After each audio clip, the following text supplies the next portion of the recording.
If you looked at a map of Britain in the freezing opening weeks of 878 AD, you would see a kingdom on the verge of extinction. For years, the kingdom of Wessex had been the last domino standing.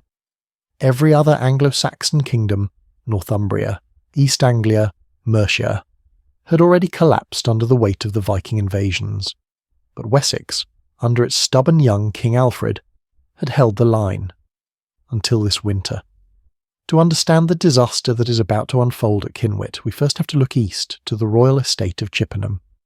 It was here, on Twelfth Night, January 6th, the culmination of the Christmas feasting season, that the Viking warlord Guthrum broke all the rules of civilized warfare. While the Saxons were distracted by rituals and ale, celebrating the end of Christmas, Guthrum launched a surprise winter attack that shattered the Wessex defences. The result was total chaos. The Saxon army scattered. Many nobles fled across the sea to France. King Alfred, the man responsible for the nation's defence, was forced to run for his life. He retreated deep into the Somerset marshes, a desolate landscape of bogs and water, hiding like a fugitive in his own kingdom. He was no longer a king in a palace. He was a guerrilla fighter living in a swamp, cut off from his armies and his people. For a moment it seemed like Guthrum had won the war in a single stroke.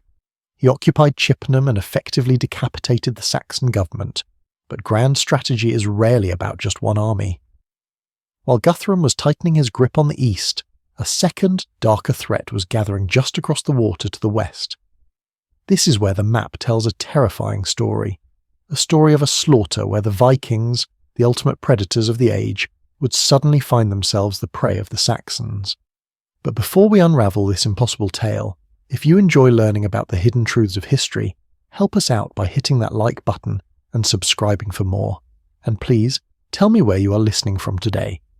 It creates a powerful sense of connection to know that we are exploring these ancient struggles together, no matter where we stand on the map. While Alfred was pinned down in the swamps of Somerset, another Viking army was wintering in Dyfed in southwest Wales. This force was commanded by a man whose name was whispered with dread across the island, Ubbe Ragnarsson. Ubbe wasn't just a generic chieftain. He was Viking royalty, a son of the legendary Ragnar Lothbrok. His resume was written in blood. Along with his brothers Ivar and Halfdan, he had already carved a path of destruction through England. He was one of the men responsible for the ritual execution of King Edmund of East Anglia, whom they had bound to a tree and filled with arrows until he bristled like a hedgehog. He had helped orchestrate the Blood Eagle, a gruesome ritual sacrifice to Odin performed on King Ella of Northumbria. Now sitting in Wales, Ubbe heard the news of Guthrum's success in Wessex. He smelled blood in the water. He realised that the Saxons were paralysed, their king in hiding and their armies dispersed. He decided it was time to claim his share of the spoils. This wasn't just a raid, it was a strategic masterstroke. It was a pincer movement. Guthrum was the anvil in the east, occupying the heart of Wessex. Ubbe would be the hammer swinging from the west. If Ubbe could land his forces in Devon and march inland, they would crush the last pockets of Saxon resistance between two Danish armies. Alfred would have nowhere left to run. The archaeological evidence gives us a glimpse of the scale of this threat. Ubbe didn't come alone. He sailed into the Bristol Channel with a fleet of 23 ships. Based on finds like the Gokstad ship, these were likely shallow draft vessels, about 76 feet long, built of overlapping oak planks. These engineering marvels gave the Vikings their terrifying mobility. They were able to cut through the open sea but also slide up shallow river estuaries to strike where they were least expected. These ships carried hundreds of battle-hardened warriors, men who had spent their winter slaughtering the Welsh and were now fresh and ready for a new campaign. As the winter winds whipped off the Bristol Channel, Ubbe's fleet navigated the dangerous waters toward the northern coast of Devon.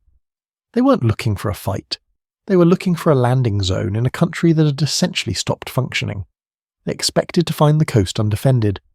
They expected the terrified locals to surrender or flee, just as the nobles in the east had done. The 23 ships hit the shore of Devon, dumping a professional army of killers onto the unguarded western flank of Wessex. The strategic nightmare was complete. With Guthrum immovable in the east, and Ubbe now marching from the west, the pincers were closing. The local Saxons in Devon were cut off from their king and facing a legendary warlord with no professional army to help them.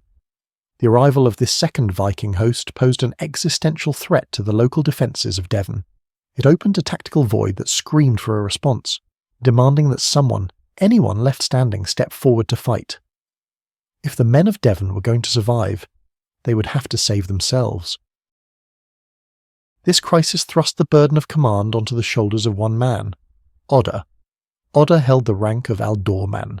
While that title might sound like a local city council member today, but in the 9th century an Ealdorman was much more like a governor, and a general rolled into one. He ruled the Shire on the king's behalf, enforcing the law, collecting taxes, and, most importantly right now, leading the defence. But Odda faced a dilemma that had already broken other men. Across Wessex, the Saxon leadership was collapsing.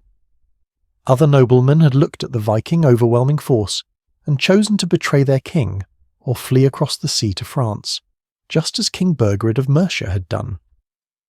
Odda had to decide whether to cut a deal with the son of Ragnar Lothbrok or to fight a battle that looked mathematically impossible to win. Odda chose to fight. He sent out the call to mobilise the Fyrd. The Fyrd was not a standing army. It was an ad hoc militia, a temporary force that looked nothing like the professional Roman legions of the past or the standing armies of the future. The system worked on a simple ancient social contract: land for service. In exchange for living on the land, freemen were obligated to answer the summons of their lord to defend it. When Odda's messengers rode out to the villages and farmsteads of Devon, the men who answered the call weren't professional soldiers. They were farmers, craftsmen, and local landowners. They put down their ploughs and hammers and picked up spears, axes, and shields. These men lived productive lives growing food. They weren't killers by trade. They knew that every day they spent holding a spear was a day the fields went untended, a day the harvest moved closer to rotting. However, this lack of professionalism gave them a specific kind of dangerous morale. These men weren't fighting for a paycheck or for the glory of a distant empire. Because the militia was organised locally, strictly by shire, these men were neighbours. They were standing shoulder to shoulder with their cousins and brothers to defend their own specific homes. They knew exactly what Ubbe had done to the Welsh across the Channel in Dyfed, the slaughter, the looting, the burning. They knew that if the shield wall broke, the Vikings wouldn't just march on to the next town, they would swarm over the very farms these men had just left. What survives in the soil tells us about the equipment these militiamen carried. The wealthy among them, the Thegns, might have a sword and a mail shirt, but most of the militia would be equipped much more simply. They carried heavy wooden shields covered in leather with an iron boss in the centre to protect the hand. They carried spears made of ashwood for thrusting and throwing. Many carried axes, single-edged blades that were often everyday tools repurposed for war. Odda successfully pulled these men together into a cohesive force. In a time of rampant betrayal, he managed to hold the loyalty of the Shire. But as he looked at his mustered forces, the strategic reality must have set in cold and hard. He had numbers, but he did not have quality. He was leading a militia of farmers against Ubbe Ragnarsson's crew, career warriors who had spent their entire lives mastering the art of killing. If Odda marched his farmers out onto a flat, open field to meet the Vikings in a traditional line of battle, they would be butchered. The Vikings were battle-hungry, professional, and heavily armoured. The Devon militia would likely crumble under the terror of a Viking charge before the first blow was even struck. Odda realised he could not beat Ubbe in a fair fight. To survive, he needed to change the variables of the engagement. He needed to look frantically for a piece of terrain that could equalise the odds. He chose Countersbury Hill. To understand why the massacre at Cynwit happened the way it did, you have to look at the ground. In military history, geography is often destiny, and nowhere is that truer than on the high cliffs of North Devon. If you go to Countersbury Hill today, you can see the desperate logic of his decision. This isn't just a hill. It is a towering promontory that juts violently out into the Bristol Channel. To the north, the cliffs drop hundreds of feet straight down into the freezing grey churn of the sea. To the south and west, the slopes fall away steeply into the deep wooded valley of the River Lynn. It creates a natural funnel. There is only one practical way to approach the summit: a narrow neck of land connecting the promontory to the main coastal ridge. By occupying this high ground, Odda effectively neutralised the Viking numbers. On this craggy, awkward terrain, Ubbe could not spread out his shield wall to flank the Saxons. He could not bring all his 23 crews to bear at once. He would have to feed his men into a meat grinder, marching them uphill into a narrow choke point. But selecting the terrain is only the first step of forensic defence. You have to secure it. As the breathless men of Devon scrambled up the scree and grass to the summit, they immediately began the back-breaking work of fortification. In the Anglo-Saxon way of war, this meant digging. They needed to cut a ditch across that narrow neck of land and pile the excavated earth into a high bank or rampart topped with a wooden palisade. This would force the Vikings to stop their charge, climb a vertical wall of fresh mud, and fight upward while Saxons stabbed down at them with ashwood spears. This is where the ticking clock of the invasion turned against them.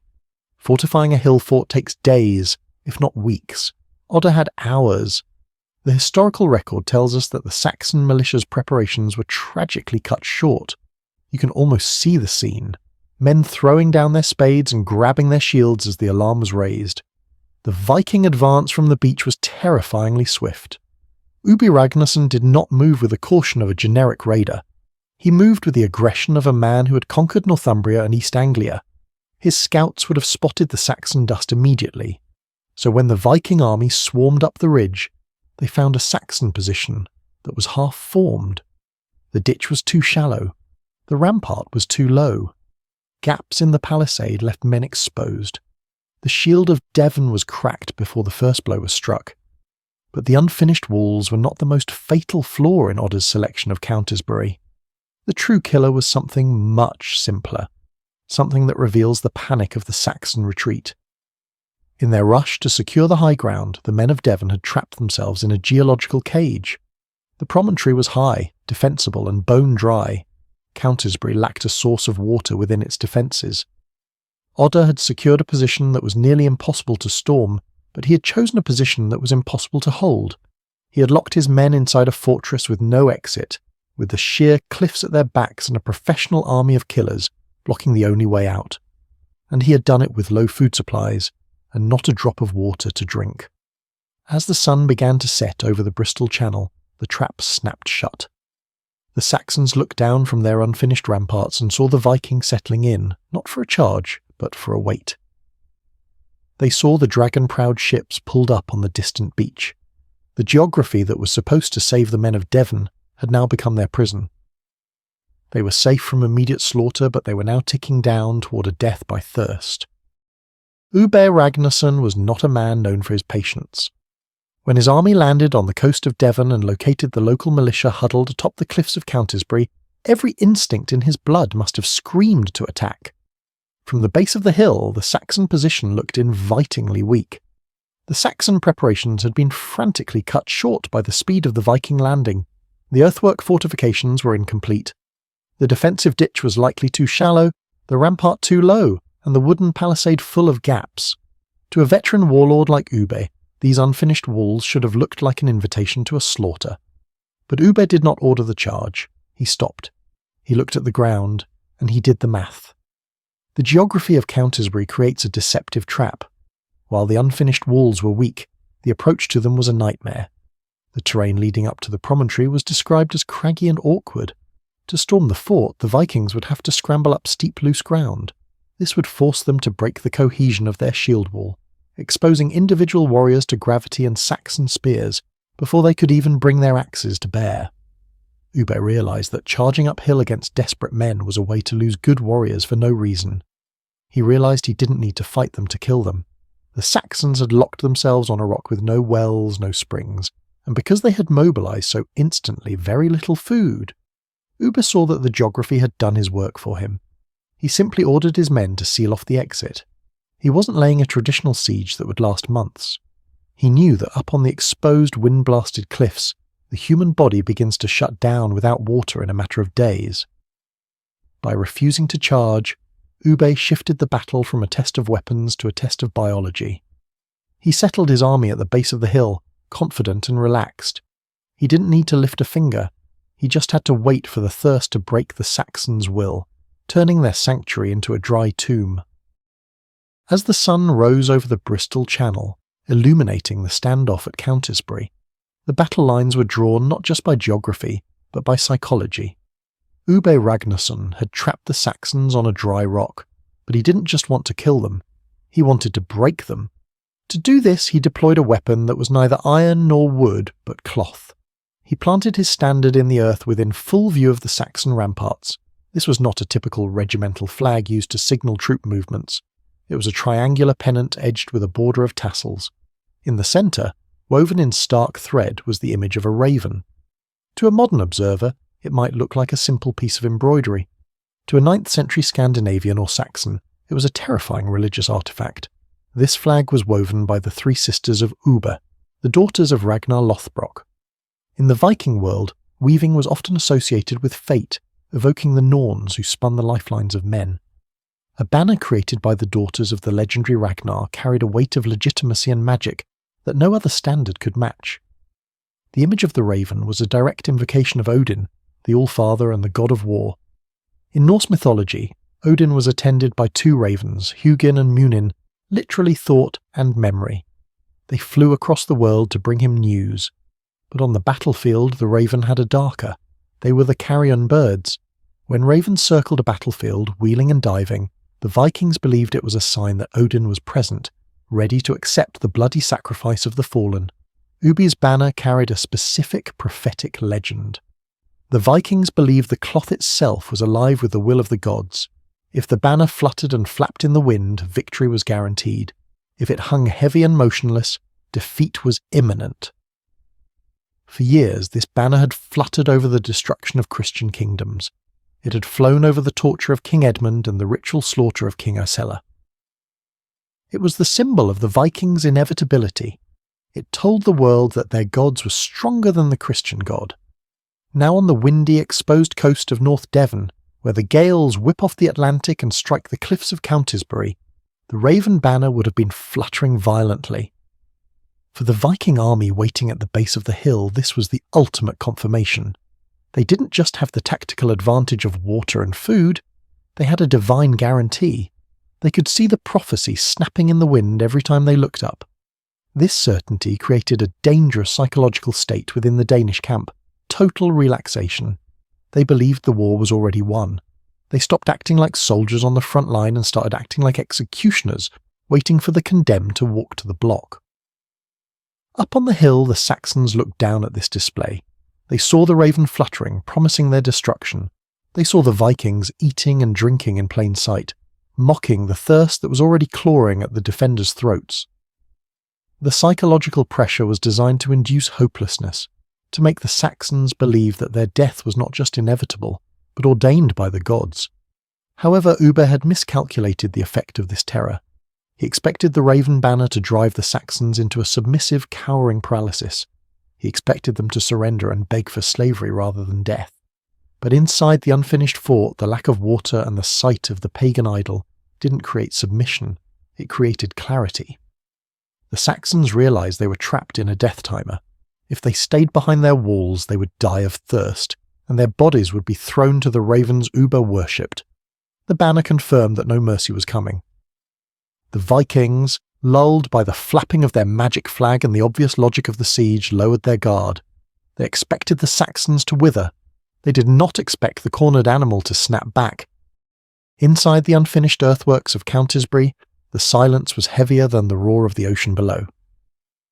Biological reality tells us that a human being can survive weeks without food, but in the exposed, salt-air environment of a coastal promontory, dehydration sets in within days. The men of the Devon militia understood the brutal arithmetic of nature. They knew what happened to an animal trapped in a pen without water. As the food supplies dwindled to nothing and the water skins ran dry, the fear of a violent death began to look less terrifying than the certainty of a slow, agonizing death by thirst. This resource scarcity forced a strategic pivot. If they stayed behind the ramparts, they would eventually become too weak to lift their shields, and the Vikings would simply walk in and butcher them like cattle. The Saxons held a council of war in the dry dust of the hilltop. The choice before them was bleak. They could starve, surrender, and be executed as the Vikings had done to King Edmund and King Egil, or they could do the unthinkable. They decided it would be better to die while grasping for freedom than to be starved into submission. This was a profound psychological shift. They stopped thinking about survival and started thinking about the terms of their death. If they were going to die, they would die on their feet, weapon in hand, taking as many of the invaders with them as possible. The lack of water had stripped away their caution. It transformed a group of frightened militiamen into a cornered, desperate shock force with nothing left to lose. The sun had not yet cleared the horizon when the wooden gates of the Countisbury earthworks swung open. Inside the fort the debate was over.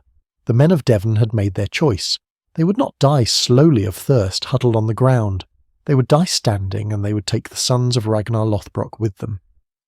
In standard military doctrine, abandoning a high, fortified position to attack a superior force on open ground is suicide. It violates every rule of survival. But Aldorman Odde was counting on the one variable that Ubbe Ragnarsson had ignored, the element of total surprise. History tells us that Viking warfare relied heavily on a specific structure, the shield wall. To work a shield wall requires time. Warriors must line up shoulder to shoulder. They must overlap their lindenwood boards, locking them together to create a continuous barrier of wood and iron. Once formed, a professional Viking shield wall is nearly unbreakable by a ragtag militia. But unformed, it is just a crowd of individual men.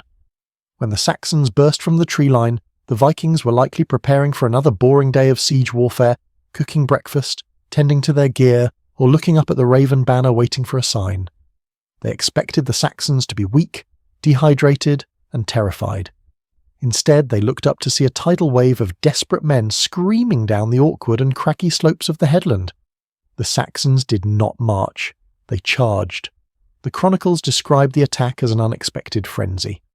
By running downhill, the men of Devon turned gravity into a weapon.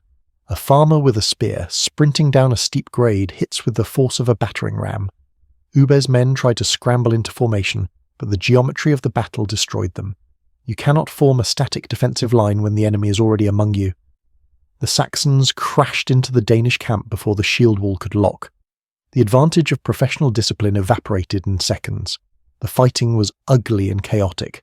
It wasn't the rhythmic shoving match of two shield walls grinding against each other. It was a riot. The Saxons, driven by the terror of dying by thirst, fought with a maniacal energy that stunned the invaders.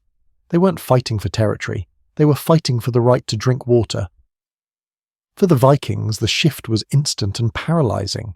In seconds, the savage predator became the frantic prey. The Danish front ranks, the men who should have anchored the defence, were overrun in an instant. They were prepared for a siege, perhaps a parley, but not this.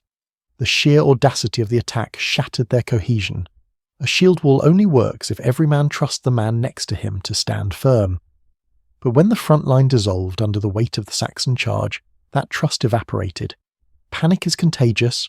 It moves faster than orders. Seeing their vanguard butchered by what they thought was a broken militia, the rest of Ubbe's army didn't try to fight. They realised the geometry of the hill and the momentum of the charge were against them. The battle-hungry professionals broke rank. They turned their backs on the enemy, the one thing a soldier must never do, and began a chaotic scramble toward the sea. The discipline that had conquered Northumbria and East Anglia vanished. Now, it was just a foot race between heavy armoured men trying to reach their ships and light, desperate men trying to kill them before they got there. The geometry of the battlefield had reversed. Hours earlier, the steep slopes of Countisbury Hill had been the bars of the Saxon cage, trapping them against the sky. Now those same slopes became a chute for the Viking destruction. In ancient warfare, the vast majority of casualties do not occur during the clash of the shield walls. They happen when one side breaks. A soldier who turns his back throws away his defence. He exposes his spine and his hamstrings to the spear points of his pursuer. The Saxons, fueled by the adrenaline of men who had accepted death and suddenly found life, did not stop at the edge of the Danish camp. They pursued the fleeing Vikings all the way down toward the sea. We can visualize the chaos on the narrow track leading back to the beach. The Vikings were trying to reach their 23 ships, but the path was choked with their own terrified men. There was no room to form a rearguard. There was no time to launch the heavy oak vessels into the surf. The Saxons hit them while they were trapped between the shingle and the water. The result was not a battle. It was an execution. The men of Devon hacked down virtually the entire Viking force before they could scramble into their boats. The wet sand of the Bristol Channel turned red. By the time the screaming stopped, and the only sound left was the crashing of the waves and the heavy breathing of the Saxon farmers, the beach was carpeted with bodies. The butcher's bill for the battle gives us a staggering number: 840 men left dead on the field. Among the dead lay Ubbe Ragnarsson. The man who had terrorised Ireland and England for decades lay indistinguishable from his crew in the bloody mud of a Devon beach. He had come to England expecting to rule it. Instead, he became a fresh feast for the ravens he had worshipped. His death was a catastrophic blow to the Viking command structure. In the 9th century, armies were built around the personal magnetism and reputation of a warlord. Ubbe was a son of Ragnar Lothbrok.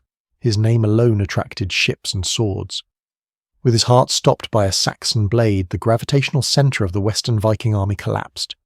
The 23 ships, those that managed to push off into the surf, were now leaderless. The blockade was broken. The pincer movement that threatened to crush King Alfred was shattered. When the screaming finally stopped on the beach at Countersbury, the only sounds left were the crashing of the waves and the exhausted breathing of the Devon farmers. Now began the grim, practical work of the post-battle clean-up. In the 9th century, a battlefield was a gold mine.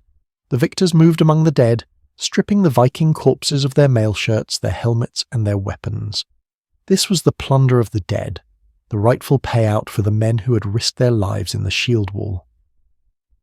But amidst the pile of iron and silver, Ealdorman Odda found a prize worth more than any chest of coins. It was Raven Banner. When Odda lifted the banner from the bloody sand, he wasn't just capturing a regimental standard, he was holding physical proof that the Viking war machine was broken. The invincible Ubbe was dead. The prophecy of the Weaving Sisters had been proven false. This was a massive psychological pivot point. For the first time in a generation, a Saxon leader held the ultimate trophy of Viking failure. Odda didn't keep this trophy for himself. He knew that this piece of cloth was a political thunderbolt. He needed to get this news to the one man who could use it to rally the shattered nation. Deep in the Somerset marshes, King Alfred was still hiding, waging his lonely guerrilla war. He needed hope. He needed a sign that the tide could be turned. Odda rolled up the Raven Banner and prepared to send it to his king. The physical proof of victory was on its way. The victory at Countersbury stopped the Saxons from losing it instantly. Historians call this a strategic decoupling. The pincer movement failed. The hammer that was supposed to swing from the west had been destroyed, leaving Guthrum alone in the east as the anvil. For King Alpha, the news of Ubbe's death changed the calculus of survival. For months he had been fighting a two-front war in his mind. He couldn't move his small guerrilla force too far east to fight Guthrum, without leaving his back exposed to the threat arriving from Wales. He was pinned down by the mere possibility of Ubbe's arrival. Now the western flank was secure. The death of Ubbe and the destruction of his army meant that the Shire of Devon was safe. The Shire of Dorset was safe. The coastline was no longer an open door for a reinforcing army to march inland and sandwich the Saxon resistance. This security had a specific logistical payoff, because the West was no longer under immediate existential threat. The militias of the western shires were no longer paralysed by the need to defend their own individual farmsteads from a roaming army. They were not marching north to join Alfred immediately. The men of Devon and Dorset largely remained behind to guard the coast against future sea raids, but their security meant something more important for the centre of the kingdom. It meant that Guthrum was isolated. In Chippenham, the Viking warlord was waiting for a reinforcement that would never arrive. He needed Ubbe's 23 ships and 800 men to tighten the noose around Alfred. Without them, Guthrum didn't have the manpower to comb the millions of acres of wetlands and woods in Somerset to dig the king out. He was forced to remain static, holding his ground in Wiltshire, waiting for Alfred to make a mistake. But Alfred stopped making mistakes. He started making plans. With his rear secure, Alfred could finally turn his full attention to the east. He began to send out messengers to the ealdormen of Somerset, Wiltshire, and Hampshire. These were the men who had been waiting for a sign that the war was not lost. The victory at Countersbury and the capture of the Raven Banner provided that sign. It proved that the Vikings were mortal. It proved that God had not abandoned Wessex. The intelligence network Alfred built from his swamp fortress began to hum with a new purpose. He wasn't just gathering information on Viking raiding parties anymore. He was coordinating a mass mobilization. He told his ealdormen to prepare their men, to sharpen their iron, and to bake their bread. On the 7th week after Easter, Alfred led the resurrected army to a ridge called Edington, a boundary marker on the edge of the great Selwood forest. There, under the shadow of an ancient white horse carved into the chalk hills, the two shield walls collided.